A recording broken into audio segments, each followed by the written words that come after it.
Government CM Balochistan से हुआ है। अपोजिशन के 3 पार्टीज़ है, उसमें आपके JUI और नेशनल पार्टी BNP ने बाकायदा मीटिंग भी हुआ। उसमें तकरीबन 1-1.5 घंटा बाकायदा CM हाउस में CM के साथ बाकायदा मीटिंग हुआ कि हम लोग ये बजट इस तरह बनाएं बलूचिस्तान के हर डिस्ट्रिक्ट में, हर हल्के की हम सब यही चाहते हैं कि बलूचिस्तान के इलाके हम सब के इलाके हैं, चाहे हेल्थ है, एजुकेशन है, कम्युनिकेशन है, जो भी है, हम चाहते हैं कि उसी तरह जो गवर्नमेंट के हल्के हैं उसी तरह अपोजिशन के हल्के यही चाहते हैं कि हमारे हल्कों में भी इसी तरह इक्वल काम हो। तो दूसरा बात यह है कि हमने कहा, हम सुनने में आ रहा है कि जो हर डिप्टी कमिश्नर डिस्ट्रिक्ट में है उसको 1-1 अरब दे रहे हैं, सुनने में आ रहा है।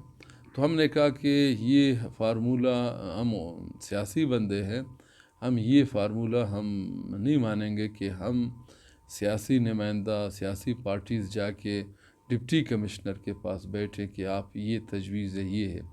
उसमें हमने कहा ये फार्मूला तय करेंगे कि इलाके के हवामी नुमाइंदे MPA चेयरमैन हो, बेशक उसमें डिप्टी कमिश्नर मेंबर हो, ठीक है।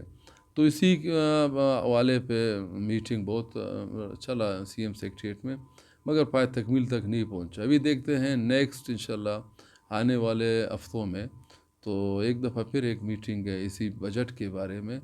कोशिश यही है कि हम अपोजिशन वाले यही चाहते हैं कि ये ऐसा PSDP बने कि पूरा बलूचिस्तान, सारे हल्के के अवाम, सारे इलाके के जितने इलाके बैकवर्ड है, हम चाहते हैं सब के इलाकों में इक्वल काम हो, यानी बराबरी के हवाले पे तकसीम हो कि और जो सा डिस्ट्रिक्ट पासमानदा है, जो सा डिस्ट्रिक्ट बैकवर्ड है, जो सा डिस्ट्रिक्ट में ना हॉस्पिटल, ना एजुकेशन, ना कम्युनिकेशन कभी काम ही नहीं हुआ है, हम कहते हैं उस इलाकों को भी ज़्यादा तरजीह दिया जाए। तो ये पोजीशन है।